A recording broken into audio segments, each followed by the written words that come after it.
bienvenue et merci d'être là en direct sur LN24 pour la dernière semaine avant notre rentrée à nous. Une semaine où on va continuer à parler de vous, de votre actu et de votre rentrée aussi par la même occasion. Avec tout de suite forcément la une du jour, c'était l'événement ce matin. Plus de téléphones portables, plus de smartphones dans les écoles. Oui, mais certains nous disent que cette mesure, c'est déjà du chiquet parce que derrière l'effet d'annonce, il n'y a pas ou très peu de sanctions. On vous dira tout sur le dossier dans un instant. L'alerte rédac ce soir est lancée par une véritable star de la littérature et des réseaux sociaux. François Koun a voulu venir avec sa maman, personne à mobilité réduite, manger dans un restaurant du côté de Bruxelles. Un véritable calvaire pour trouver un seul établissement où elle pouvait s'installer. Il vous dira tout de sa colère et nous vous dirons tout de ce drôle de scénario ce soir. Enfin, les visages à la une, ils sont une nouvelle fois nombreux.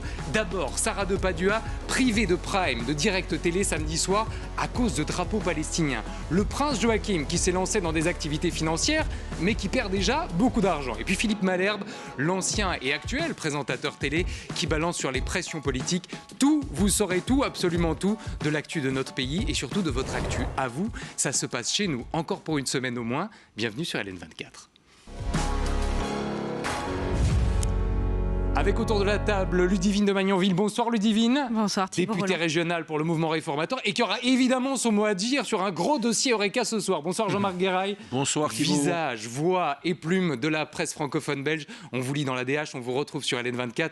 Vous êtes absolument partout et vous êtes désormais le maître nageur le plus célèbre du pays, puisque j'ai cru comprendre que quelques propos sur les piscines avaient J'aurais pu avoir piscine, mais je suis venu quand même. Eh ben c'est tout à notre honneur et à votre honneur par la même occasion. Bonsoir Luc Hénard. Bonsoir. Merci d'être là. Le juge le plus célèbre du pays, c'est vous. Et puis à votre gauche, bonsoir François Koun. Bonsoir. Merci d'être là. Vous êtes un influenceur, plus qu'un influenceur, un créateur de contenu connu de tout le monde littéraire. Ce soir, vous êtes là pour ça, mais aussi pour une colère bien personnelle dont on reparlera dans un instant. Avant d'entrer au cœur de l'actualité, juste une image, parce qu'on n'arrête pas de dire qu'il y a trop de festivals en Belgique. Des festivals, on en veut bien encore quand on voit ces images de Zao de Sagazan à Namur, c'était ce week-end.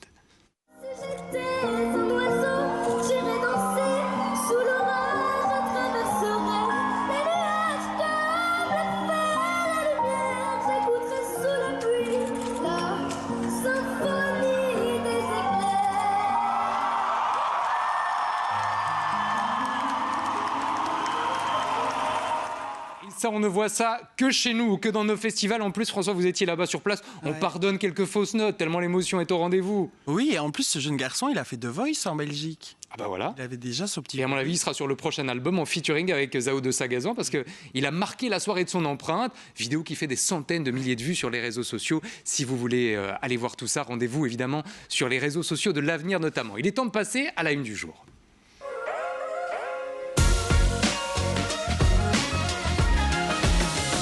Avec un seul mot, en une de tous les quotidiens ce matin, c'est forcément la rentrée scolaire, avec les chantiers de la rentrée en une du soir. Le soir qui s'intéresse évidemment à ce qui se passe dans nos cours de récré, au téléphone portable dont on reparlera dans un instant, mais à d'autres choses encore, dont notamment le fameux chantier du tronc commun. Valérie Glatini, ministre de l'Enseignement, a prévu de rester sur ce tronc commun, mais avec une troisième année secondaire un peu étrange, une polytechnique centrée sur les apprentissages fondamentaux. Oui, mais les acteurs de l'enseignement, eux, n'ont pas tout à fait la même lecture. Autre dossier sensible, c'est les signes convictionnels dans l'enseignement et notamment le port du voile pour certains professeurs. Sébastien Tchedjen, qui représente l'enseignement communal et provincial, dit pour l'instant, pourquoi pas, puisque c'est laissé à la liberté de chaque pouvoir organisateur, autant mettre de l'ordre.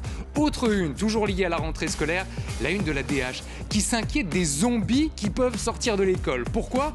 Parce qu'avec l'interdiction des smartphones, du côté de Vias et notamment de Benoît Godard, on craint évidemment que certains, à la sortie des cours, se ruent sur leur téléphone portable, avec à la clé encore plus de messages, encore plus de réseaux sociaux et moins d'attention quant au comportement des autres usagers de la route.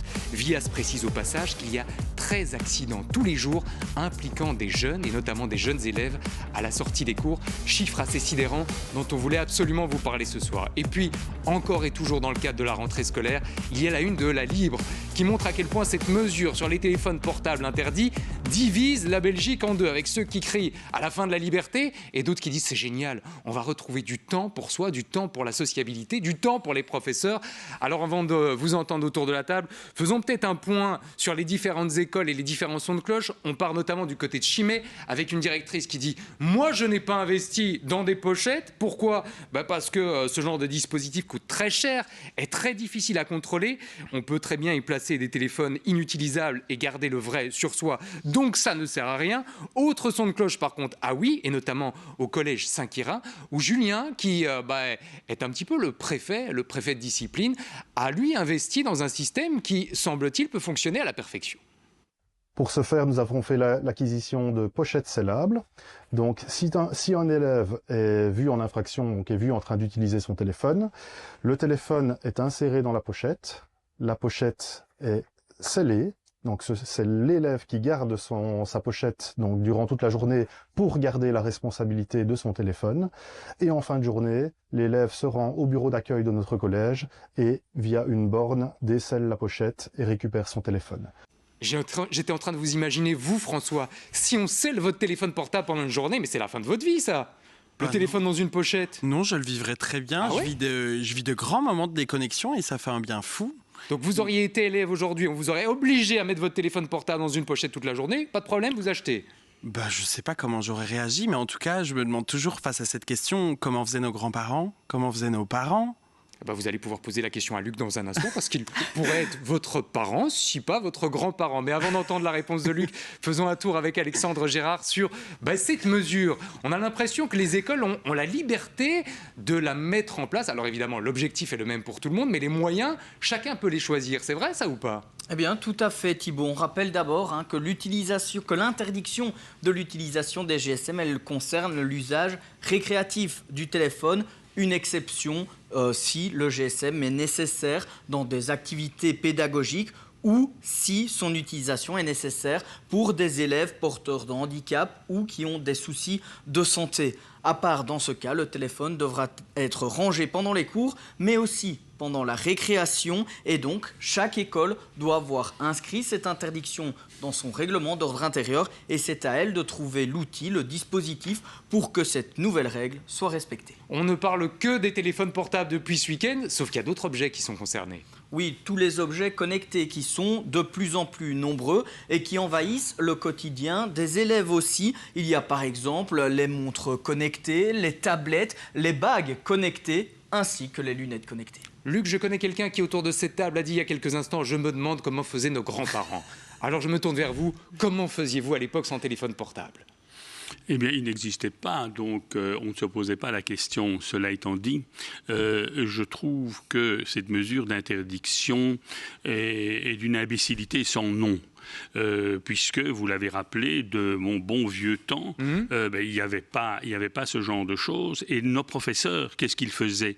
Eh bien, ils faisaient en sorte de nous faire comprendre que y a des choses qu'on ne faisait pas. On ne parle pas en classe, on ne chique pas en classe. Il y avait comme ça une série de règles. Et ça faisait partie finalement de la colonne vertébrale de l'enfant que j'ai été et qui aujourd'hui, à l'instar de ce que disait mon petit-fils il y a 2 secondes, eh bien, il passe des moments sans être obligé de mettre dans une pochette scellée cet engin, eh bien, il y a des grands moments où il n'a pas de téléphone. Eh bien, je crois que le challenge, et le véritable challenge de l'école, ce n'est pas de l'interdiction, mais c'est de faire en sorte que l'enseignement soit à ce point passionnant que l'enfant, peut faire un choix et choisira plutôt l'enseignement d'écouter son prof et d'apprendre à l'école que d'aller sur son GSM. Et maintenant que vous le dites, c'est vrai qu'il y a un petit air de famille entre vous deux. Sur les plans larges, honnêtement, je vous recommande la ressemblance qui est absolument saisissante ce soir. Jean-Marc, je voudrais quand même vous interpeller sur la faiblesse des sanctions, parce que la Libre nous le dit ce matin, notamment dans un papier que je vous recommande. Les sanctions, grosso modo, si vous vous faites prendre avec le téléphone portable à l'école, c'est on vous le confisque jusqu'à la fin de la journée et on vous le rend. Ouais, mais avec ça, c'est comme si vous aviez respecté la règle. La sanction semble très faible, à quelques exceptions près, dont on parlera d'ailleurs dans un instant. Alors, Thibault, est-ce qu'on peut être d'accord ici autour de la table sur l'objectif ? C'est-à-dire que ce smartphone ne soit pas en permanence utilisé par les élèves. Là, je pense qu'on peut être tous d'accord qu'on essaye d'apprendre, parce que moi, on m'a appris qu'à l'école, on devait apprendre. C'était oui, c'était le. Mais Luc nous dit, et on édicte des avec l'enseignement passionnant, ça n'arrivera pas. Dans la vie ensemble, une classe, c'est le vivre ensemble. Il y a des règles, il y a une nouvelle règle qui est édictée. Alors, première chose, idéalement, que tout le monde la respecte. Et s'il y a des petits malins ou des petites malines qui ne le respectent pas, à un moment donné, il faut des sanctions. Mais les sanctions, comme tu le dis, elles sont relativement légères. Mais tant mieux. On ne va pas commencer à confisquer pendant une semaine, à donner des retenues parce qu'on chipote un peu sur son GSM. Mais c'est une première année. J'espère juste qu'il va y avoir un basculement. Donc vous ne demandez pas des sanctions élèves, supplémentaires pour vous dans un premier temps. En tout cas, on peut se limiter à la confiscation le temps d'une journée. Là, il y a la méthode douce. J'espère que cette méthode douce va permettre effectivement de diminuer l'usage dit récréatif, parce qu'on n'est pas à l'école pour être sur Twitch, sur Instagram ou sur TikTok. Alors, méthode douce, et je vois déjà Luc réagir et opiner non pas du chef, mais plutôt dans le sens contraire du chef. Et regardez ce qui se passe du côté de Carnion, parce que là, on a décidé dès le mois d'octobre de passer déjà à des sanctions beaucoup plus dures, à savoir qu'il est prévu que le GSM de l'élève fautif sera remis directement à l'éducateur. Ce sont les parents et uniquement les parents qui pourront venir le récupérer si le jeune est de nouveau pris en faute. Le GSM est alors confisqué jusqu'à la fin de l'année. Avant d'entendre Ludivine, Luc, réaction à chaud par rapport à ça. Mais qu'est-ce qu'il fera? Il va faire acheter un nouveau GSM. Hein. En fait, c'est aussi simple que ça. Et quand de nouveau, de la démarche, et vous disiez tout à l'heure que c'est vrai qu'il faut apprendre à vivre à l'école, mais on ne bavarde pas en classe. Ça s'apprend aussi de ne pas bavarder en classe. Il y a toute une série de règles comme ça qui font que ça structure de manière intelligente l'enfant que l'on est. Ici, on y va à l'interdiction, et c'est une interdiction que l'enfant n'aura de cesse de tenter de contourner d'une manière ou d'une autre, parce que là, le problème est complexe, puisqu'il y a les lunettes, il y a les montres, on l'a dit tout à l'heure. Donc voyez le monde dans lequel on est. Si aujourd'hui on n'est pas foutu d'apprendre à nos enfants que le GSM doit se retrouver à un moment hors de portée parce qu'on fait autre chose, eh bien je crois qu'on est devant... Est-ce que c'est le cas des parents? Est-ce que les parents eux-mêmes n'ont pas leurs mains greffées sur leur portable? Et difficile à ce moment-là, évidemment, de donner l'exemple. Mais alors, que fait-on? L'école, c'est un autre endroit, ça n'est pas la famille, c'est un endroit où on est là pour apprendre. Mais vous avez été à l'école. Il n'y a pas de portable non plus. Vous avez été à l'école comme moi, il n'y avait pas de portable. Mais je parlais. Et lui-même expliquait, il est beaucoup plus jeune que moi, en tout cas. Il dit qu'il passe un temps considérable sans utiliser son GSM. C'est votre petit-fils, il n'ose pas dire le contraire. Comment? C'est votre petit-fils, il n'ose pas dire le contraire. Il a peur de la réprimande de son grand-père. Il y en a une qui, autour de cette table, attend sagement son tour. Et pourtant, c'est, je crois, la maman la plus jeune autour de cette table. Vous avez encore des enfants en bas âge. Vous allez être concernés dans quelques années par ces histoires de téléphone portable. Comment vous réagissez à tout ça? Pas dans quelques années. Vous êtes déjà dedans? J'ai 3 enfants et mon aîné a presque 15 ans. Donc, et ma fille en a 11. Donc ça y est, je commence à peine la galère GSM. Mais moi, je suis tout à fait d'accord avec ce principe. Honnêtement, ça fait vieille réac. Mais je trouve que aujourd'hui, l'école, c'est pour apprendre. On a besoin aussi d'interactions autres qu'avec un écran. Moi, quand je vois, j'ai des copains de mon fils qui viennent à la maison, en fait, de temps en temps, ils sont 3 autour de 3 téléphones et ils sont tous comme ça à se montrer leur GSM et à ne pas avoir d'autres interactions que ça. Donc, je trouve ça très bien. Après, je me questionne parce que, alors peut-être que c'était uniquement l'école de mon fils, mais il faisait souvent à l'étude, s'il avait terminé ses devoirs, on lui disait « Mais bien sûr, prends ton GSM, pas de souci, écoute Pas dans de le la cadre d'une musique. activité pédagogique, pas dans le cadre d'un enseignement. C'était vraiment du pur récréatif, là. Pas tout le temps. Non, Okay. non. Il avait les moyens d'avoir son GSM très souvent. Et je me souviens que quand j'avais une amie maman qui avait interpellé l'école, ils avaient dit « Oui, mais c'est comme ça, aujourd'hui, on les fait travailler avec leur GSM. Limite, c'est de la modernité. » Donc, je me demande comment les écoles vont se réadapter par rapport à ça. Ça reste autorisé. Ça reste autorisé. Moi, si je suis prof, on peut l'utiliser. Si je suis prof maintenant, pour essayer de faire digérer, voire de faire adhérer à cette nouvelle règle, j'invente des cours avec utilisation de GSM. Comme ça, il y a une sorte de désintoxication. Parce qu'un écran reste un écran. Aujourd'hui, c'est aussi un outil. C'est aussi un outil. Parce que tu as ton écran, tu as des notifications qui arrivent et donc ça te déconnecte. La dernière fois, je disais à mon fils, tu as 2 heures de maths, ton GSM, il est dans une pièce à l'extérieur et tu te concentres. Et si tu as besoin, parce que 2 heures de maths, il faut les digérer, tu t'arrêtes, tu prends un bouquin, tu fais autre chose, tu vas te chercher... Ah oui, il lit énormément. Tu prends un bouquin, tu vas chercher... C'est parce qu'il suit François Kuhn sur les réseaux sociaux qu'il a rappelé qu'il fallait lire un bouquin de temps en temps. Mais je trouve qu'il faut... C'est une base qui est bonne. Après, je suis curieuse de voir comment ils vont gérer ça dans les règlements d'ordre intérieur. Ça, et puis la surcharge de travail pour les enseignants. Je voudrais qu'on écoute évidemment une personne centrale dans ce dossier. C'est la ministre de l'Enseignement, Valérie Glatini, qui a tenté d'expliquer aux enfants eux-mêmes, via une vidéo du JDE, pourquoi elle mettait en place cette mesure. Une des raisons de l'interdiction du smartphone, c'est aussi d'avoir plus d'interaction avec des vrais copains, des copains dans la vraie vie. Et donc on sait que quand on utilise moins son téléphone portable, on a plus de contact avec des gens dans la vie réelle. Donc moins de smartphone, c'est plus de copains dans la cour de récré. Des copains dans la vraie vie, ça vous convainc toujours pas, Luc ? Mais moi, des copains dans la vraie vie, j'en ai toujours eu beaucoup. J'avais pas de smartphone et j'en ai encore toujours beaucoup aujourd'hui. Mais je persiste et signe. Je pense que... procéder comme on le fait aujourd'hui par simple interdiction et de se dire mais comme parce ça qu'on est arrivé dans un vous extrême. allez avoir plein de copains c'est nécessaire, dans la cour, mais c'est nécessaire. Vous n'aurez pas plus de copains dans la cour parce que vous n'avez plus de GSM, parce que je crois que c'est une question d'éducation. Nos enfants méritent d'être éduqués et j'espère que quand vous dites à votre enfant qu'il doit faire des maths et pas avoir son GSM, eh bien je serais curieux de voir ce qu'il est éventuellement susceptible de faire, ce que des parents dénoncent aussi en disant j'interdis le GSM mais j'ai constaté qu'en fait il y avait déjà un autre GSM. Un mot encore Luc sur les dommages collatéraux peut-être de cette mesure. Vias, on vous l'a dit il y a quelques instants, Benoît Godard qui raconte que à la sortie de l'école finalement on va se retrouver avec des jeunes zombies qui vont tout de suite rallumer leur téléphone et ne plus le lâcher, y compris sur les passages pour piétons. Vous y croyez à cette version-là, vous François qui évidemment avait déjà grandi avec un téléphone, je ne vais pas dire greffé à la main, mais en tout cas dans la poche? Mais en fait moi tout ce que je comprends pas par rapport à ça c'est que j'étais aux études avec un téléphone et il y avait déjà ces règles-là. On ne pouvait pas utiliser notre téléphone même dans la classe. Nulle part. Et il y avait déjà cette confiscation. Si on l'utilisait, j'en ai fait les frais. Il y avait des écoles qui effectivement l'appliquaient déjà, mais ce n'était pas généralisé. Oui. On va évidemment suivre ce dossier de très très près dans les prochains jours et voir surtout comment ça se met en place d'une école à l'autre. Et puis surtout revenir à l'actualité chez nous et aux visages qui font là encore la une.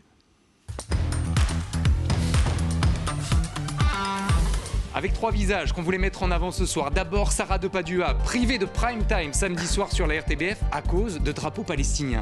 Le prince Joachim, qui a lancé un fonds d'investissement il y a 1 an, mais qui perd beaucoup d'argent. Et puis Philippe Malherbe, qui balance sur les pressions politiques. Mais démarrons tout de suite avec Sarah Depadua. Vous le savez, c'est sans doute la présentatrice numéro 1 du côté de la RTBF, en tout cas l'une des plus célèbres. Elle présentait samedi soir une émission spéciale Alors on danse, et quelques heures avant, elle s'en réjouissait. Ce genre de soirée qu'on va vivre, c'est super important parce que ça met la culture en avant. Alors culture, ça paraît un mot pompeux comme ça, mais ça n'est pas du tout. C'est la chanson, la danse, et on va bien voir que les deux peuvent vraiment s'unir pour proposer un art incroyable. Et je suis très fière de présenter ce programme.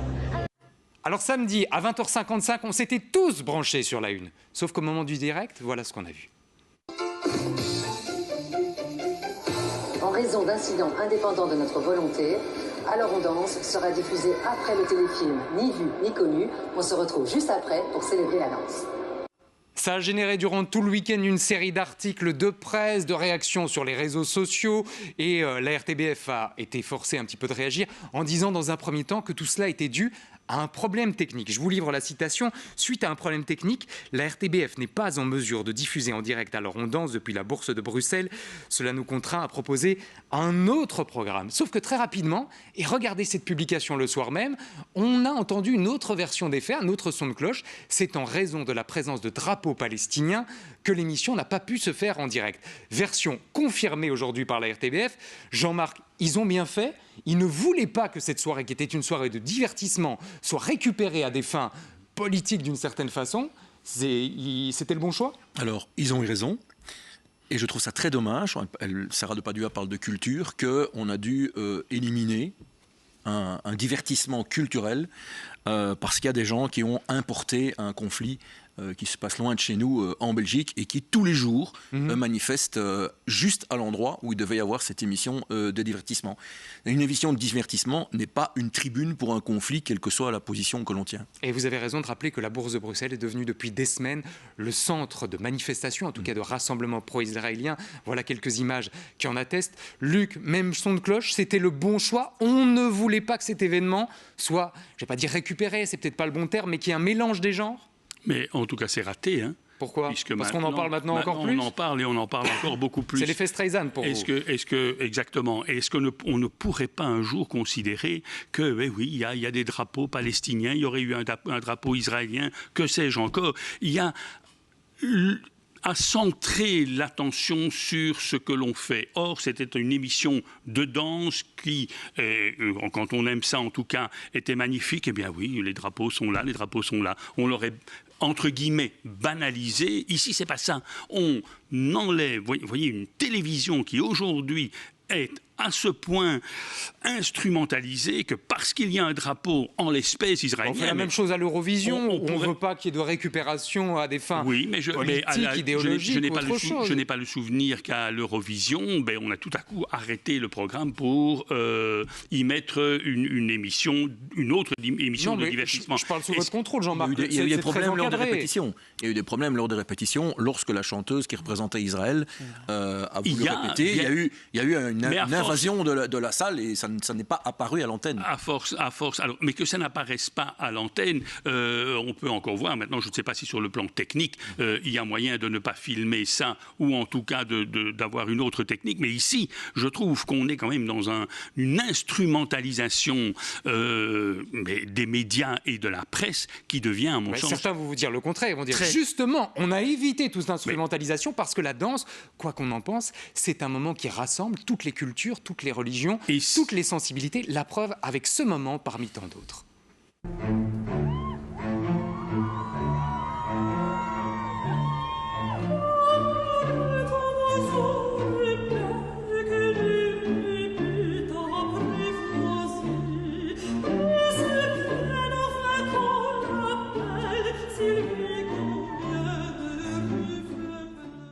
Ludivine, je reprends ces mêmes images. Ça vous aurait dérangé, vous, à titre personnel, de voir des drapeaux palestiniens dans le champ de la caméra à ce moment-là ? Je vais vous poser la question, est-ce que vous pensez qu'un drapeau belge aurait été gênant ou pas ? En fait, je trouve qu'aujourd'hui, on arrive à un moment où un drapeau palestinien ou un drapeau israélien, ça cristallise. Donc, quand ça cristallise, on prend des décisions rapides et la plupart du temps, la décision rapide n'est pas forcément une bonne décision.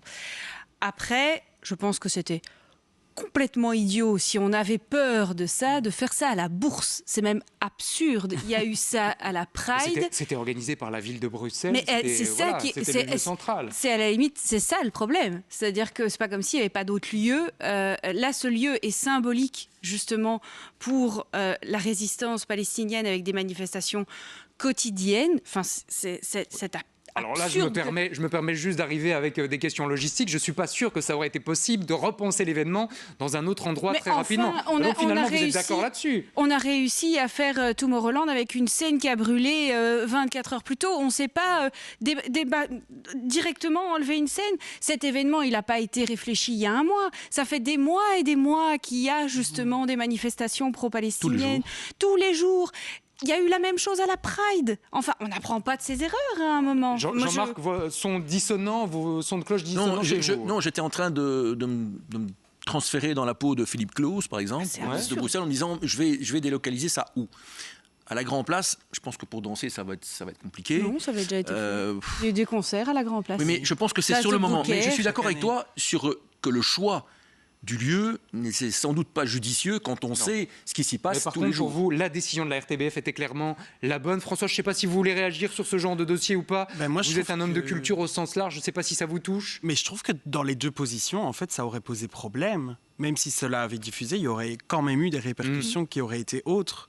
Mais faire le choix de diffuser ou pas, ça aurait Ça cristallise, c'est ce que je disais. Moi, si ça aurait été un drapeau belge, personne n'aurait posé la question. Sur toutes mes publications des réseaux sociaux, j'ai des drapeaux tous les jours. Ah ben voilà, la preuve qu'aujourd'hui, il y a un message politique qui circule d'une façon ou d'une autre. Luc, je vous laisse conclure parce que je sens que vous en avez encore sous la pédale sur ce truc-là. Non, mais si imaginons un seul instant qu'un danseur ou une danseuse ait eu un costume avec des couleurs qui rappellent le drapeau X ou Y, qu'aurait-on fait? Enfin, je crois que à un moment, il faut raison garder et qu'il y ait le débat que nous connaissons à propos de la Palestine. Il est très vif pour le moment, mais bon Dieu de bon sang, soyons simplement raisonnables. Ce n'est pas parce que tout à coup il y a des couleurs ou il y a un drapeau que pour ça il y a une manifestation délibérée à l'occasion d'un événement. C'est un événement parmi d'autres et je crois que tout doucement il faut qu'on retrouve la raison parce que ceci est très inquiétant, parce que si on est amené à faire ceci pour la Palestine pour le moment, on va arrêter le mécanisme où? Parce que tout va être sujet, tellement il y a une polarisation. On va s'auto-censurer pour tout et n'importe quoi. Et on sera définitivement dans la censure, c'était le mot que je cherchais et que vous avez trouvé pour vous. Parlez de sujets inflammables, la preuve avec Maxime Prévost, le ministre des Affaires étrangères, qui a fait une sortie aujourd'hui en disant « Oui, cette question de la reconnaissance de l'État palestinien peut faire tomber le gouvernement. Tout ça, ce sera évidemment à suivre dans les prochains jours. Mais d'abord, le deuxième visage dans l'actualité, c'est le prince Joachim. Prince Joachim, on l'a connu à Harvard avec ses parents, la belle photo de famille, vous savez, avec son diplôme. Depuis lors, il s'est lancé dans la finance. Il donne d'ailleurs de temps en temps sur YouTube des interviews pour parler business. Et puis voilà ce qu'on apprend. On avait d'abord appris il y a un an qu'il lançait son propre fonds d'investissement. On s'était dit, c'est courageux, pas mal, pourquoi pas. Voilà qu'un an plus tard, on fait les comptes dans la presse et qu'on s'aperçoit que sa société, malheureusement, a perdu beaucoup d'argent. 575 000 euros en un an, 575 000 euros de pertes. Thierry Debels, spécialiste en économie, qui a relevé cette information, déclare ceci. Au début, les jeunes sociétés connaissent souvent des pertes avant de trouver l'équilibre. Mais ici, c'est vrai que c'est inquiétant parce que les investisseurs demandent un retour sur investissement avec un taux important, beaucoup plus que ce qui est proposé dans les banques. François, faut s'inquiéter pour le prince Joachim ou il a les reins suffisamment solides? En tout cas, moi, je ne m'inquiète pas. Non? Pas trop. Vous inquiétez plutôt pour ceux qui ont investi dans sa société ou même pas? Est-ce que vous voulez savoir dans quoi il a investi? Parce que ça, c'est intéressant. C'est donc un fonds d'investissement qui trouve des sociétés a priori porteuses en termes d'avenir. Il a notamment investi dans une société qui fabrique des drones.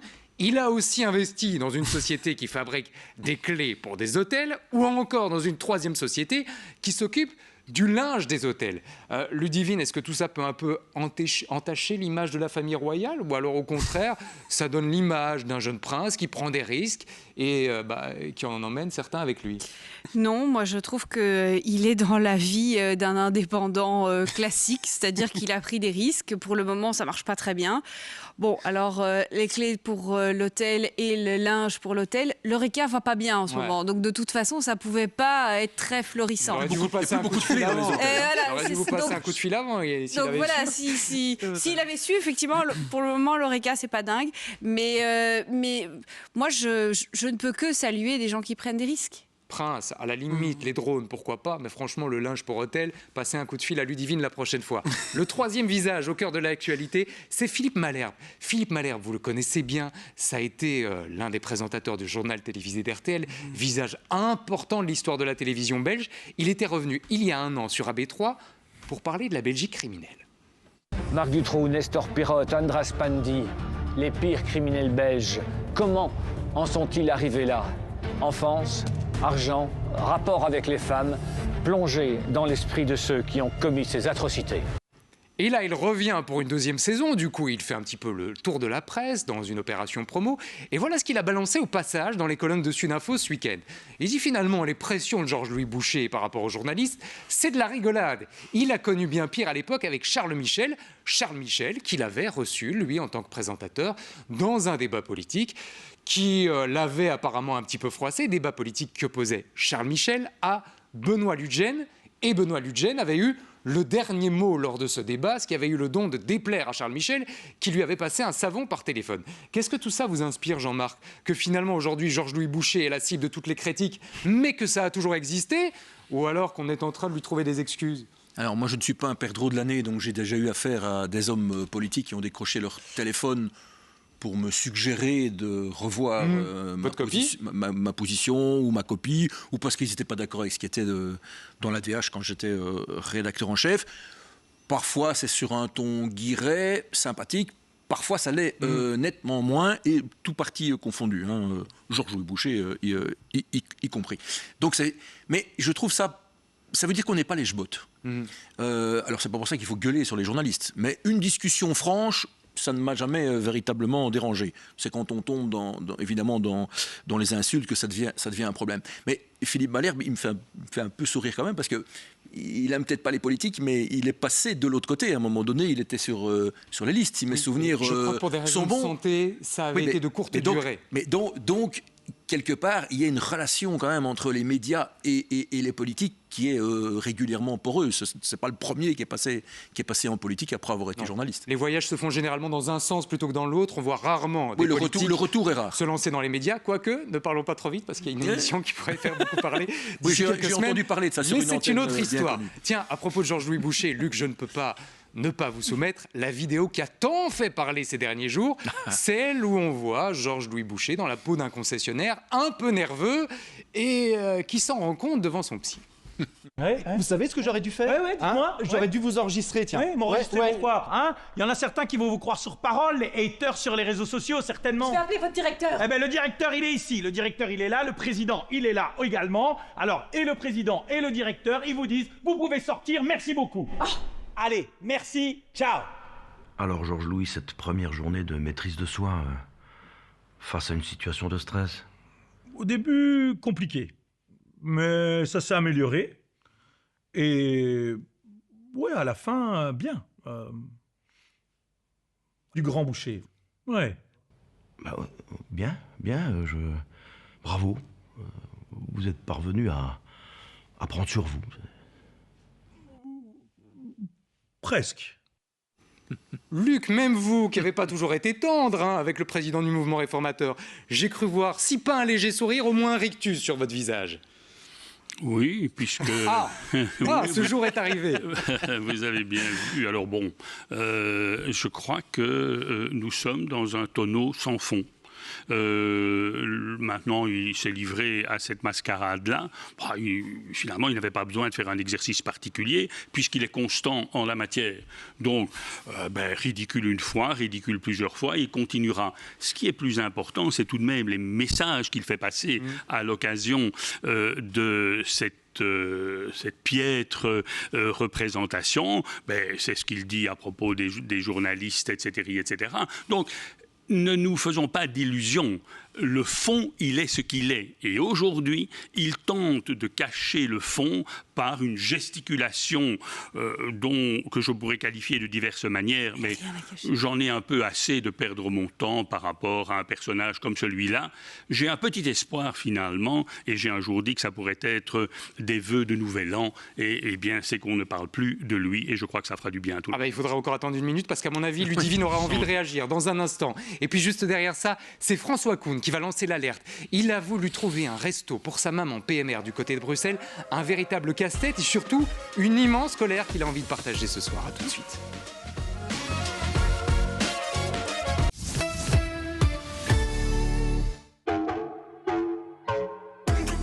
Mille et une gourdes. Un robinet. Spa. Mieux boire, mieux vivre. Bonjour madame, c'est Vérissure à l'appareil. Oui. Nous avons détecté une effraction à votre domicile. Mais non, mais on est en vacances là, on peut rien faire d'ici. C'est la porte de la véranda qui a été forcée. Mais les voisins devaient surveiller à la maison. J'ai prévenu la police et l'un de nos agents est déjà en route. Ok, merci. On suit la situation avec la police. En Wallonie, plus d'une personne sur 3 a déjà été victime d'un cambriolage. Vérissure veille, protège et intervient 24 heures sur 24. Vérissure, tellement plus qu'une alarme. La vie est une aventure. AG l'assure.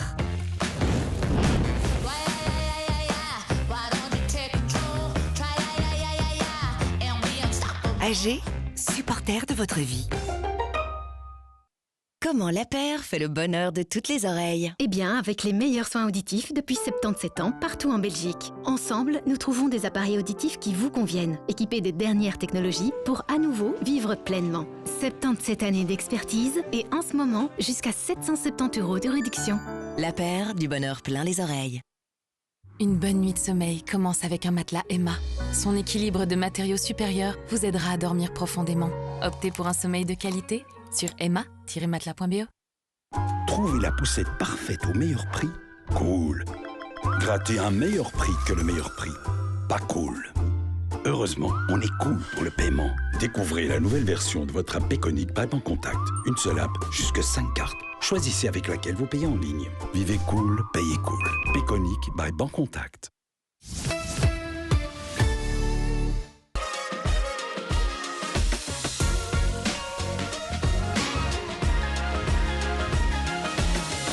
Ça se passe chez nous, encore et toujours chez nous, et juste un mot, un seul, sur la vidéo de Georges-Louis Boucher qui a tant fait réagir ce week-end. Cette vidéo parodique où il joue le rôle d'un concessionnaire un peu énervé sur certains clients avant de se rendre compte que peut-être il doit un peu réfréner certaines ardeurs. Luc n'a pas été entièrement convaincu et c'est un euphémisme. Ludivine, est-ce que vous avez rigolé ? Ah, moi j'ai rigolé. Moi, je dois avouer que quand Luc dit que cette vidéo sert à cacher quelque chose, je pense qu'il est tellement poursuivi pour n'importe quoi qu'il a plus grand-chose à cacher. Donc, ça ne cache rien du tout. Je trouve que c'est justement... Mais en fait, moi, c'est le genre de communication que j'apprécie parce que ce sont des communications qui sont à la fois simples, légères, différentes et claires. La fin, quand il est sur le canapé du psy, c'est lui. C'est lui. C'est-à-dire, enfin, moi, ça ne m'a pas choquée et la fin m'a fait rire. Mais après, je sais que je vais me faire attaquer, on parle de la liberté de la presse, tu t'assois là-dessus et tout. Et je suis prête à ce qu'on m'attaque là-dessus. C'est pas grave, mais moi, c'est la personne que je connais. Et je rappelle au passage, pour ceux qui l'auraient oublié, que vous êtes membre du même parti politique. Ça peut toujours aider. Ça ne veut pas dire que vous n'avez pas la liberté de penser autrement, mais je suis une libérale, je suis obligé donc j'ai de le le droit de rappeler quand dire même ce au que passage. j'ai envie de dire. Je vous dis que moi, cette vidéo m'a fait sourire, m'a fait rire. C'est plus drôle que les Dardennes, quand même. Commencez oui. pas là-dessus, sinon on va avoir des problèmes, encore une fois. Tiens, moi j'ai une autre vidéo à vous proposer, vue aussi sur les réseaux sociaux ce week-end. Un acteur porno, oui, je dis bien un acteur porno, reconnu par des jeunes enfants. On est dans un centre commercial en plein milieu de la France. Il est lui-même un peu gêné d'être interpellé par des fans si jeunes. Écoutez-le. C'est un peu jeune, hein, vous avez quel âge? Je sais pas, mais avant-hier, il mettre des fils de cul. Ils sont, ouais. C'est pour les majeurs, hein, c'est pour les majeurs. Jean-Marc, c'était le même homme qui était venu à l'Assemblée nationale en commission il y a de ça quelques semaines à peine dire « Écoutez, je fais un métier parfaitement respectable. Vous n'avez pas besoin de légiférer là-dessus. » Qu'est-ce qu'elle vous inspire, ces images? Les réseaux sociaux. Accès libre à peu près tous les contenus et dont ceux auxquels il y a 16 ans, enfin je sais pas quel âge ils ont, là, 10-12 ans. 10-12 ans, normalement ils ne devraient pas avoir accès à ce genre de contenu. Ils ont accès et en plus pour eux c'est presque une star. Je préférais qu'ils aient comme star, je sais pas moi, Amélie Nothomb ou Luc Hénard, ou François Kuhn. S'ils veulent chacun cet art, mais ou un jour de foot. Là il faut avouer que c'est quand même inquiétant. Oui, Jody me précise en coulisses qu'il a fait de la télé-réalité et qu'il est reconnu pour ça, mais on entend bien les jeunes faire référence le film de cul, j'ai bien à entendu, certains films qui font partie de son CV, voire de son C'est pas les ch'tis à palmarès. Miami qu'ils ont vu. Alors, on va parler d'une autre star des réseaux sociaux, mais elle est de chez nous. Il s'appelle François Kuhn et il a un coup de gueule à pousser ce soir, c'est l'heure de l'alerte rédac. François, il est là, autour de cette table, et s'il est venu ce soir, ce n'est pas pour l'activité qui a fait sa renommée, à savoir cette activité de créateur de contenu littéraire. Je vous propose le 5-4-3-2-1 challenge. 5 livres que j'ai adorés. Où vont les larmes quand elles sèchent de Baptiste Beaulieu. La dernière allumette de Marie Varheil. Numéro 2 de David Fuenquinos. Par la force des choses de Claire Norton. Et Tata de Valérie Perrin. C'est l'homme qui a rendu la littérature populaire sur les réseaux sociaux et rien que pour ça, on lui doit une belle chandelle, une grande chandelle, je ne sais plus comment ça se dit. Corrigez-moi en bon français. Une belle chandelle. Une belle chandelle. Ouais. Ah bah merci. Bah, heureusement que j'ai des gens qui savent parler français autour de cette table. Une passion qu'il partage en famille, notamment avec sa mamie sur les réseaux sociaux. On a vu ces images qui nous ont bouleversés ces derniers temps. Et puis voilà que ce 19 août, François, vous avez voulu faire une surprise à votre maman et vous déclarez ceci sur votre compte Instagram. C'est l'histoire d'un gars qui a réalisé un grand rêve qui lui semblait presque impossible. J'ai envie de laisser une trace de cette histoire quelque part, alors je la mets ici. Vous voulez inviter votre maman PMR au resto à Bruxelles, et puis qu'est-ce qui se passe ? Alors c'est elle qui a voulu me faire la surprise de venir, parce qu'au départ je viens de Liège, ça fait 8 ans que je vis à Bruxelles et ça fait quelques années, donc la maladie dont elle souffre est arrivée dans la famille en 99. Et donc ça fait 8 ans que je vis ici. Et depuis quelques années, elle a véritablement peur de sortir de chez elle. Mais vraiment, c'est une peur. Elle ne sort quasiment plus aujourd'hui. Et moi, un de mes plus grands rêves, c'est pas de gagner au loto, c'est pas de voir Beyoncé en concert, c'était de voir mes parents au resto. Et c'est pas la même chose de les voir chez eux ou au resto. Et donc, on a essayé de convenir d'une date, parce que ma mère m'a dit... J'aimerais vraiment vaincre cette peur et venir jusqu'à vous avec mon compagnon. Et donc, on a cherché un resto. On a décalé la date et puis en fait, ça a mis 3 semaines. On avait trouvé un resto qui nous appelle à un moment donné pour nous dire on n'a plus que votre réservation ce jour-là, donc on va pas servir ce midi-là. Et donc là, on se retrouve complètement démunis, mais on voit qu'il y a du soleil et on mise tout sur la terrasse. Mais chez nous, c'est risqué. Donc on le fait, on réserve et on tente. Le resto nous accueille avec grand plaisir. J'ai vécu un de mes plus beaux rêves.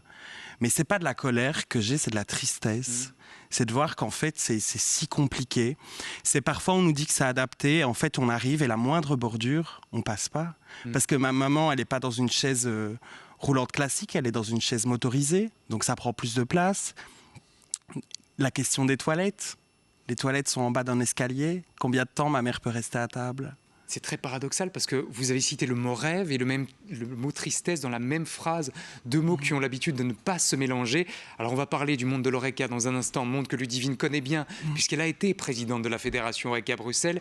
Mais avant ça, je voudrais qu'on fasse un point info avec vous, Alexandre, pour savoir d'abord si les restaurants, les établissements Horeca ont des obligations par rapport à l'accessibilité au PMR.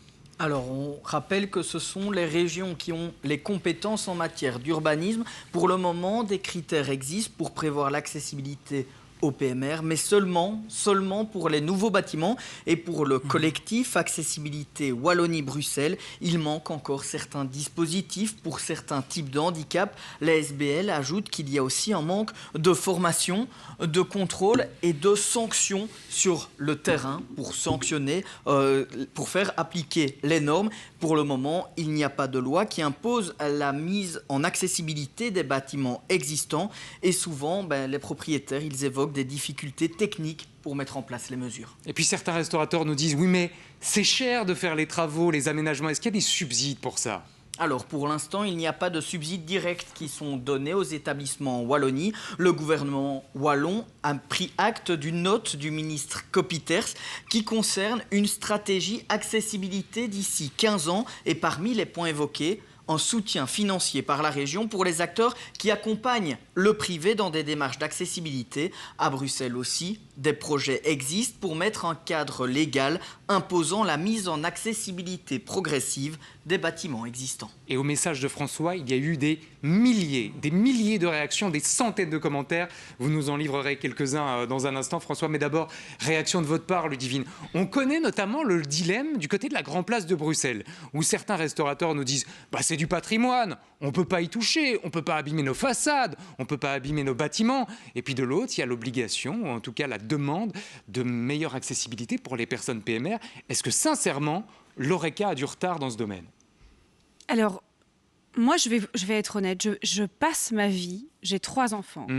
Quand je suis en poussette, je passe ma vie à regarder ces petites marches. Je passe ma vie à me dire, mais dans ce tram-là, je ne sais pas rentrer avec une poussette.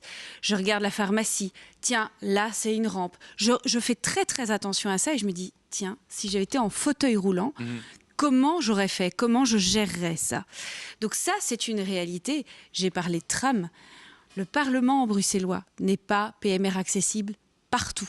Donc en fait, j'ai envie de vous dire, bien sûr que j'aimerais que tout le monde puisse rentrer partout, quand il veut, quand il souhaite, et ne pas, je vais tutoyer François parce qu'on se connaît, parce qu'il vient régulièrement dans mon restaurant, et que ta maman n'ait pas peur justement de se déplacer parce que ça va être une galère et chaque sortie est un obstacle. Évidemment que j'aimerais ça, mais à un moment, dans la vie d'une entreprise, on ne peut pas tout faire et on ne peut pas tout régir comme ce que nous voudrions. Moi, je pars du principe que le public doit prendre ses responsabilités, ne pas pouvoir arriver dans un CPAS avec un fauteuil roulant, ne pas pouvoir... Je vous dis, le tram... Mais concrètement, Ludivine, vous avez fait référence à votre resto. La maman de François, ne pourrait demain, pas venir chez moi. Elle ne pourrait pas venir. Non, elle ne pourrait pas. Oui, non. C'est fort ce que vous dites. Votre resto n'est pas adapté aujourd'hui aux personnes PMR et vous le dites comme ça. Oui. Avant d'entendre Luc, réaction par rapport à ça, François... Non, je voudrais terminer parce que non, sa maman ne pourrait pas venir chez moi parce qu'elle a un fauteuil électrique qui fait que je l'aurais accueilli avec plaisir en terrasse, ça, il n'y avait aucun souci. Et je précise, en général, quand on me pose la question, les toilettes sont en sous-sol. En France, aujourd'hui, vous avez l'obligation. Tous les établissements Horeca doivent se mettre aux normes PMR. C'est une obligation. Sauf qu'en fait, il y a une course, finalement, à la dérogation.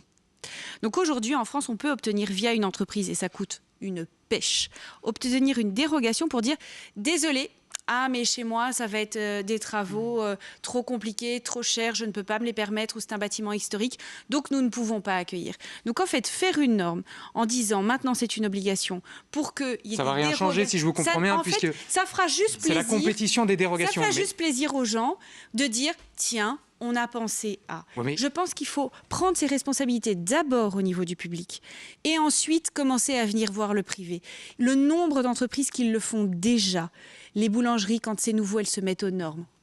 Il y a plein de gens. Mais il faut arrêter... Oui, donc, si je vous comprends bien, commençons par le Parlement et commençons par toutes les institutions publiques avant de demander à des restaurateurs privés de faire des aménagements. François, dans toutes les réactions que vous avez reçues, est-ce qu'il y en a une qui vous a particulièrement touché ? Mais en fait, au départ, c'était un format que j'avais pensé juste pour les stories qui restent 24 heures. Et en fait, quand j'ai vu le nombre de personnes qui vivaient la même chose que moi, j'avais pas envie que ça reste 24 heures. Et je me dis sur mes réseaux, si parfois je peux prendre la voix pour quelque chose d'important, je vais le faire. Et en fait, mais il en faut. Ludivine, elle a raison dans ce qu'elle dit, c'est pas que l'Horeca, c'est partout. Ma mère ne va plus nulle part. Nulle part. Parce qu'au-delà du resto, c'est trouver la place de parking la plus proche. Parce que rouler sur des pavés, quand on est dans ses fauteuils, ça fait très mal. Et donc, c'est trouver un endroit où elle pourra aller sur la route pour venir sur un trottoir qui est sans bordure. En fait, c'est plein d'éléments accumulés qui font qu'on trouve la bonne adresse. Et chercher 3 semaines une adresse... J'ai l'impression que c'était pour vous la goutte d'eau qui a fait quelque part déborder le vase qui se remplissait depuis des années et des années. Luc, on a l'impression que les personnes à mobilité réduite, on en parle, je ne vais pas dire une fois tous les 4 ans, mais presque, au moment des Paralympiques par exemple. Là, subitement, le cœur de la Belgique tout entière battait pour les personnes PMR. Et puis, on passe à autre chose, on a l'impression que la vie continue. Comment est-ce qu'on fait pour demain rendre ce monde, cette société accessible à la maman de François et à tous les autres et à toutes les autres ? C'est un énorme débat de société, c'est certain, mais et je dois exprimer les choses avec beaucoup de nuances. C'est que, on l'a dit, au niveau de l'urbanisme actuellement, il y a toute une série d'exigences. Pourquoi ? Parce qu'il y a une prise de conscience de ce que toute une série de personnes dans des situations de handicap diverses, n'ont pas accès à certains endroits où, par définition, elles doivent avoir accès. Il y a un débat et on sent combien c'est difficile. On a parlé de la restauration, on a parlé notamment de la restauration. Et donc, exiger que tous les restaurants soient adaptés à des situations de handicap qui peuvent parfois être très très graves, il y a là un énorme problème. Parce que les entrepreneurs, que disent-ils ? Ça coûte un pont, elle n'a pas utilisé cette expression-là, et donc moi je ne fais pas d'investissement. Ça veut dire que ce sont les pouvoirs publics qui doivent le faire. Et là, comment fait-on ? Parce que, vous l'avez dit tout à l'heure, elle appartient à une famille politique, et cette famille politique, elle est la première à vouloir des restrictions de subsides absolument. Je ne m'attendais pas à un tacle direct. Là-dessus, je ne l'avais pas vu venir. Je l'avais pas vu venir sur ce sujet-là. C'est pour ça qu'il faut être cohérent. Quand on veut une société agréable pour tous, et je crois que ça doit être le principe, les premiers à dire que oui, mais il ne faut quand même pas exagérer dans le processus, eh bien, ce sont notamment le Parti libéral. Ce que je veux dire par là, c'est que, encore une fois, quand on a le malheur d'être confronté à une situation comme celle-là, il faut évidemment pas le perdre de vue, il faut le prendre en considération, mais il y a une espèce d'équilibre qu'il faut atteindre. C'est-à-dire que il y a énormément de domaines dans lesquels, eh bien, il y a ce type de difficultés. Et donc, le tout est de savoir où on met le point d'équilibre. Alors moi, je suis d'accord pour dire que les pouvoirs publics ont à cet égard une réelle responsabilité. Regardez ce qui se fait aujourd'hui en matière d'urbanisme, je parlais un instant. Mais bon, pour cela, il faut aussi des moyens. Il ne faut pas de restrictions budgétaires. Et il y en a un qui n'a pas encore parlé sur le sujet, c'est Jean-Marc. On va vous entendre dans un instant, si vous le voulez bien. Ce débat prend plus de temps que prévu, mais on voulait absolument le mener ce soir. Juste derrière ça, on vous le promet, on fera le tour du pays. Et puis on sortira aussi le thermomètre pour parler de la dernière idée de Denis Ducarme. Pour lui, on a assez de policiers, mais ils ne sont pas au bon endroit. Tout de suite.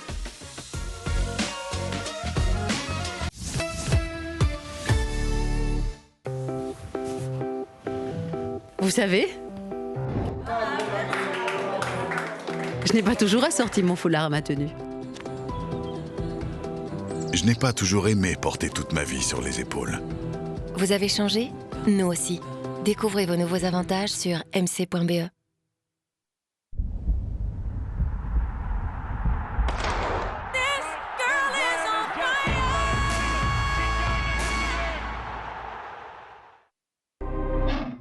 Being myself is the boldest thing I can do. My own self. Proud, strong, free, emotional.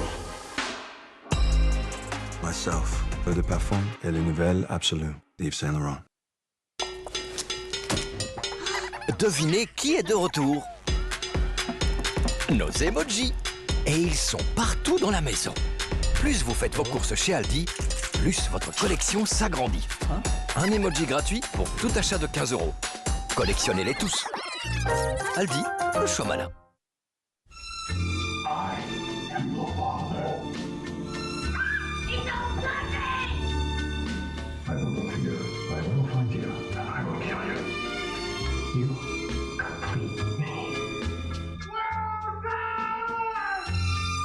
You have bewitched me, body and soul, and I love you.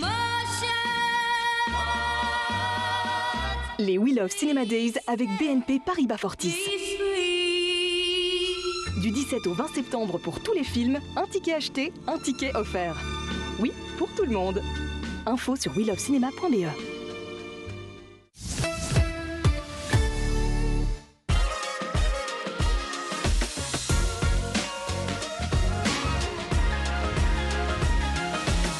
Ça se passe chez nous. Et oui, on a un peu déstructuré l'émission ce soir, mais c'est parce que cette photo nous a touchés plus que jamais. Cette photo, c'est celle de François, de sa maman et de son compagnon qui sont allés ensemble au restaurant, mais ils ont galéré pour trouver un restaurant accessible à sa maman. PMR. Ils ont cherché pendant près de 3 semaines. Jean-Marc, on a entendu des réactions différentes autour de la table. C'est au pouvoir public d'abord de faire un effort avant que le privé ne suive. Quelle est votre réaction, vous qui fréquentez beaucoup de restos? C'est pas un secret. J'aime bien le monde de l'Oreca, je m'en suis jamais caché. Alors, la vie en société, surtout dans les villes, n'est pas PMR compatible. C'est évident. Rien n'a été fait pour que ces personnes, que l'on peut devenir un jour, on peut un jour être touché par la maladie ou avoir eu, ne fût-ce que se casser la jambe, et bonne chance pour vivre normalement. Et c'est même pas une maladie. Mais moi, j'aimerais peut-être lancer une petite idée, c'est de donner une prime justement à ceux qui ont fait l'effort. Il y a des communes qui le font. Voilà, une sorte de... Enfin, une prime, je ne parle même pas d'argent, mais peut-être d'avoir un label PMR friendly, puisque c'est dans le... Que ça vous rajoute un jour une étoile au Michelin, vous verrez, ce sera réglé en 2 minutes. Non, mais enfin, c'est peut-être une idée pour dire, voilà, chez nous, tout est fait pour que vous puissiez venir. J'y travaille, mais oui. Ça fait partie de vos combats de député régional désormais qui connaît bien le monde de l'Oreca. Merci François d'avoir lancé l'alerte ce soir. Vous restez évidemment avec nous parce que vous allez partager en fin d'émission l'un ou l'autre coup de cœur littéraire. C'est l'activité pour laquelle vous êtes évidemment connu au premier chef. Mais avant ça, on va planter notre thermomètre quelque part dans le pays.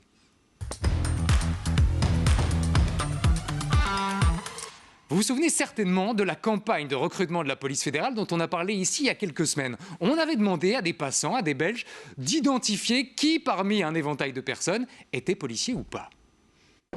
De uitstraling, le monsieur là, dans le fond. Als ik dan één iemand moet kiezen, dan denk ik dat het de sportieve jonge gast gaat zijn. Ik denk dat hij iets te lief is en als ik hem binnen de politie zou stoppen, denk ik niet dat ik hem daar zou zien. De man links achteraan, omdat hij een intelligentie uitstraalt en er sportief uitziet. Het zijn eigenlijk allemaal inspecteurs van de politie. Kom maar.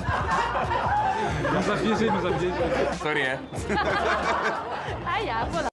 Le but du jeu était évidemment de montrer que la police était bien plus diverse qu'on ne le pensait, avec des tas de profils complètement différents. Au passage, ils en avaient profité pour rappeler qu'on cherchait à engager 1600 inspecteurs en Belgique. Bref, la police a besoin de main-d'œuvre, sauf que Denis Ducarme, qui s'est exprimé dans la presse ce week-end, n'a pas tout à fait le même avis ou le même point de vue. Voilà ce qu'il dit. Des policiers, on en a assez. C'est juste qu'on doit les voir beaucoup plus sur le terrain. En gros, ils ne sont pas au bon endroit. Avant de rajouter que le procureur Moinil fait du bon boulot, qu'il le dit très bien, certains le brocardent pour son franc-parler, mais il ose dire les choses. On est dans un bras de fer et une guerre de territoire. Alors avant de vous entendre là-dessus, juste un point avec vous, Alexandre Gérard. D'abord, est-ce que Denis Ducarme a factuellement raison? Est-ce qu'on a assez de policiers en ce moment? Eh bien, on va regarder les chiffres à Bruxelles, puisque le député parle de Julien Moinil. Et là, selon les rapports datant de février 2024, il y a un manque d'effectifs dans les zones de police à Bruxelles. Il y a 5614 policiers sur les 6382 prévus. Et si on fait un rapide calcul, on voit qu'il y a un manque de 13% des effectifs. C'est dans la zone midi que le manque est le plus criant, il manque 21% des effectifs. On peut s'arrêter 2 minutes sur la police fédérale. Est-ce qu'à ce niveau-là, les chiffres sont meilleurs ou même pas? Eh bien, le 31 décembre, il y avait près de 14 000 membres du personnel dans la police fédérale. Et on fait une distinction.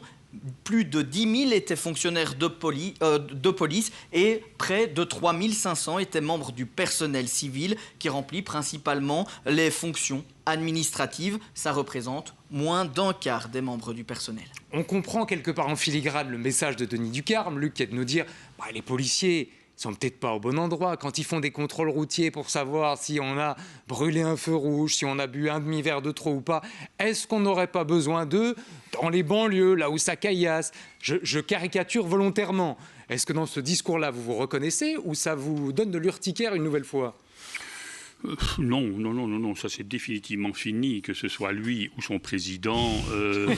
J'ai de la chance de pouvoir encore parler à Luc sans qu'il ait de l'urticaire. Vous êtes peut-être la prochaine sur la liste. Problème. De toute façon, il est très conforme à ce que dit son président. Son président a dit la même chose par rapport au recrutement policier. Il a dit il y a suffisamment de policiers, il y a suffisamment de magistrats. Eh bien, je vais peut-être vous surprendre. Je partage ce point de vue. Parce que je crois que la question la plus fondamentale est effectivement la manière de recruter et de d'affecter les policiers. Et je suis un défenseur inconditionnel des agents de quartier notamment, et parce que là, ils ont un rôle plus fondamental. La police est aujourd'hui, meurt un peu de quoi? Meurt de cette espèce de lasagne qui se crée. C'est que vous avez aujourd'hui beaucoup plus de policiers qui réfléchissent à des plans d'action, qui envisagent un certain nombre de projets, et c'est ce qui dépeuple en réalité l'endroit où ils doivent être de manière impérative, c'est-à-dire dans la rue ou à des endroits qui sont particulièrement problématiques. Et j'ajoute, dans tous les endroits, parce qu'il y a évidemment cette difficulté-là, c'est qu'on préfère être policier à Uccle ou dans le Luxembourg que d'être policier à Bruxelles, ce qui est d'ailleurs un problème au niveau de la police fédérale. On a trouvé un point d'accord ce soir entre Denis Ducarme et Luc Hénard. Nous sommes le 25 août 2025. 1925, non, c'était il y a un siècle. Et ça y est, c'est officiel. Je voudrais qu'on termine brièvement, je suis désolé François, avec votre coup de cœur ou vos coups de cœur. On vous a vu avec le dernier Amélie Nothomb, mais vous venez avec un autre livre. Oui, je viens avec un livre pour peut-être prolonger l'été en ce jour de rentrée. C'est l'histoire d'un amour d'Isabelle Lagarrigue qui raconte tout sauf l'histoire d'un amour. C'est ça. Et en gros, c'est l'histoire de deux personnages qui vont s'aimer, s'apprivoiser, se rencontrer, se retrouver et s'aimer, mais jamais au bon moment. C'est de la dentelle littéraire, c'est un livre que j'ai envie de relire tous les 10 ans. C'est un duo de personnages que j'ai envie de retrouver. C'est un livre qui fait du bien et qui provoque de grandes émotions. Et j'ai une proposition à vous faire. Pour votre deuxième coup de cœur, vous revenez dans l'émission, nous parler de ce deuxième livre. Comme ça, ce Avec sera plaisir. vous obliger quelque part à repasser par ce plateau. Merci Ludivine, merci Jean-Marc, merci Luc et merci François. Merci. Tout de suite, vous avez rendez-vous avec C'est ça la vie, suivi de la Fabrique du mensonge à 20h. Et puis de Bonsoir les stars à 22h. Nous, on se retrouve demain, même heure, même endroit. Salut.